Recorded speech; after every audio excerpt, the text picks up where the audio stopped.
Hello friend, welcome back to my channel. आज हम बात करेंगे कंट्रोल स्टेटमेंट के बारे में। और कंट्रोल स्टेटमेंट में आज हम पढ़ेंगे इफ एल्स के बारे में। तो वीडियो स्टार्ट करने से पहले अगर आप मेरे चैनल पे नए हैं तो मेरे चैनल को सब्सक्राइब कर दीजिए और वीडियो को लाइक कर दीजिए। तो चलिए वीडियो स्टार्ट करते हैं।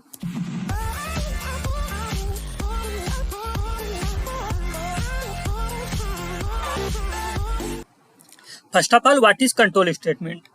जावा कंपाइलर जो है वो हमारे कोड को टॉप टू बॉटम एग्जीक्यूट करता है।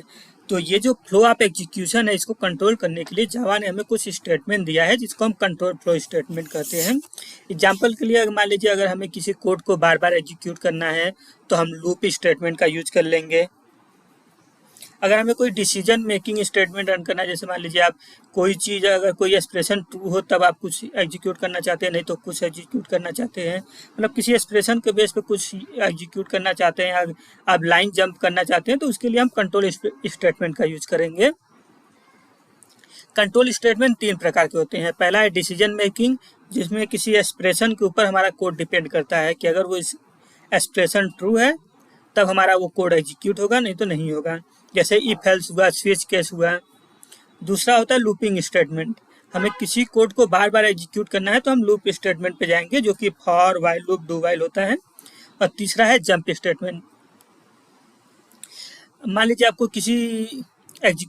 कोई एग्जीक्यूशन हो रहा है, उसमें अगर आप जंप करना चाहते हैं, मान लीजिए आप किसी लाइन से किसी दूसरे लाइन नंबर पे जाना चाहते हैं, तो हम जंप स्टेटमेंट का यूज करेंगे। और जंप स्टेटमेंट अलोन यूज नहीं हो सकता, हमें इसके लिए किसी फॉर लूप, व्हाइल लूप या लूपिंग स्टेटमेंट में हम इसको यूज करते हैं हमेशा।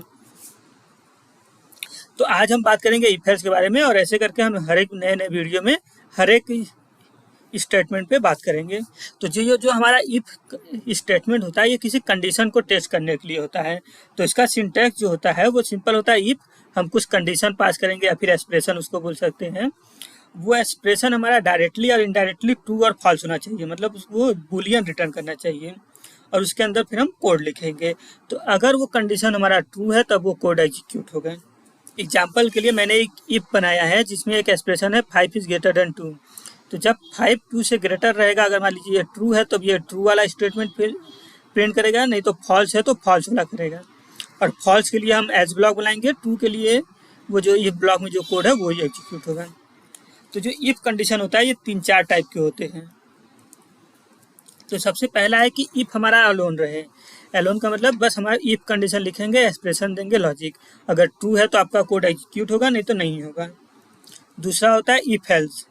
इफ एल्स में अगर कंडीशन ट्रू है तब तो वो इफ का लॉजिक एग्जीक्यूट करेगा, नहीं तो एल्स ब्लॉक का। और तीसरा है एल्स इफ। इसमें क्या होता है कि आप इफ के बाद एक और इफ कंडीशन यूज कर सकते हैं, उसके बाद चाहे तो एक और इफ कंडीशन यूज कर सकते हैं, आप ऐसे मल्टीपल इफ कंडीशन लगा सकते हैं।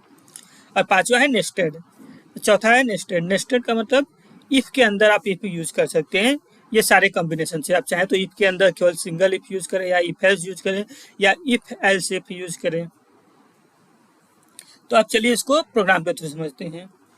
अब मान लीजिए आपको एक प्रोग्राम दिया गया है जिसमें आपको ये बताना है कि ये नंबर, कोई नंबर यूजर इनपुट करेगा और आपको ये बताना है कि वो ट्रू है या फॉल्स है। तो यूजर को इनपुट लेने के लिए हम स्कैनर क्लास का यूज़ करते हैं। तो यहाँ पे हम स्कैनर का ना यूज़ करके डायरेक्ट हम एक स्टैटिक वैल्यू ले लेंगे, इंट ए इक्वल टू 30। अब हमें प्रिंट करना है कि ये जो वेरिएबल ए है इसमें इवन वैल्यू है कि नहीं। तो उसके लिए हम क्या करेंगे, एक इफ कंडीशन लगाएंगे और यहाँ पे हमें कुछ एक्सप्रेशन देना होगा, और इसके अंदर हम system dot out dot println लिख देते हैं इवन।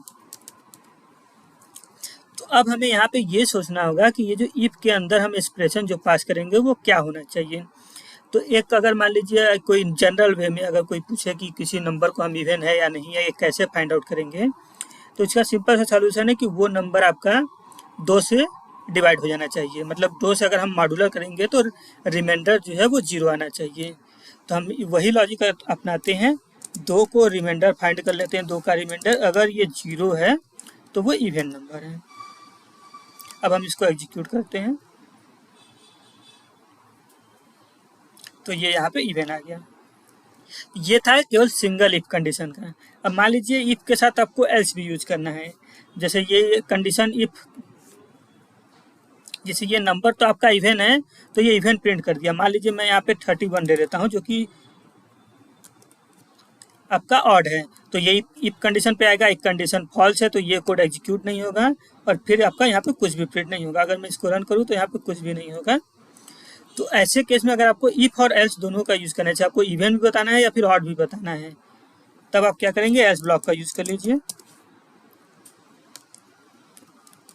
और इसमें डाल दीजिए ऑड।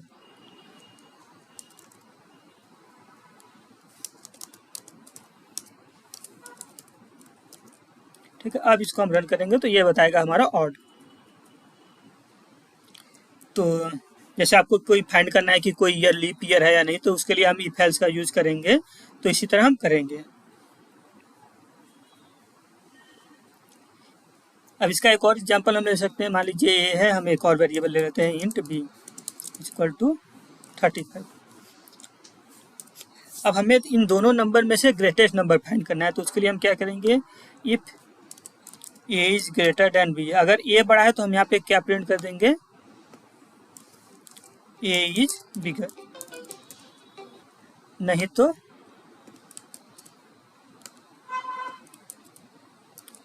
b is bigger.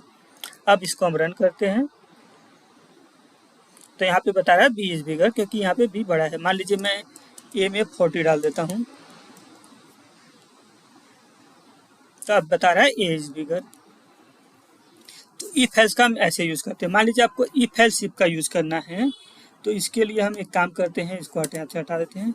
अब मान लीजिए आप स्कूल का ग्रेडिंग सिस्टम बनाना है कि किस नंबर पे आपको क्या ग्रेड देना है। तो मान लीजिए किसी का ये परसेंटेज है 67, तो हम क्या करेंगे, if A is greater than 90, तो उसका ग्रेड जो है वो हमारा ए प्लस है। एल्स के बाद हम एक और इफ लिखेंगे और वही सेम इफ का जो कंडीशन होता है, if A is greater than 70, तो इसको ए मान लेते हैं। फिर ये सेम कंडीशन हम यहाँ पे लिखेंगे, फिर से इसको कर देते हैं 50 बी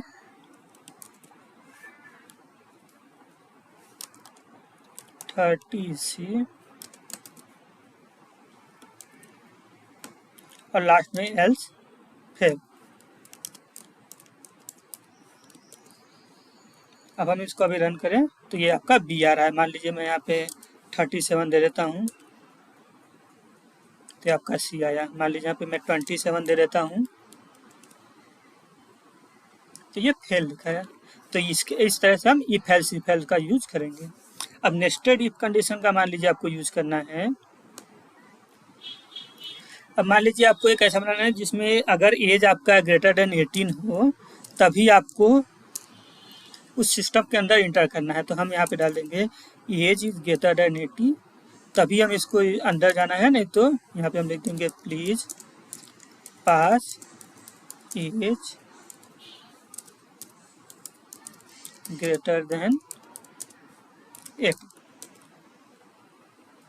और अगर एज आपका 18 से ग्रेटर है तो हम एक इफ कंडीशन लगाएंगे, if as greater then 50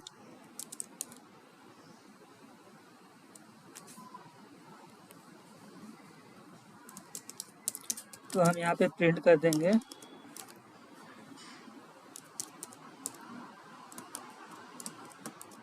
old else young. अब मैं इसको रन करता हूँ तो यहाँ पे यंग आना चाहिए, तो यंग आ गया आपका।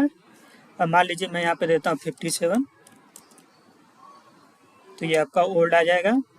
और यही मैं यहाँ पे पास कर दूँ 17, तो ये आपका जाएगा please plus age greater than 18। तो इस तरह से इसमें आप बहुत सारा कंडीशन लगा के प्रोग्राम को करके प्रैक्टिस कर सकते हैं। तो आज के लिए इतना ही, मिलते हैं अगले वीडियो में, तब तक के लिए बाय बाय।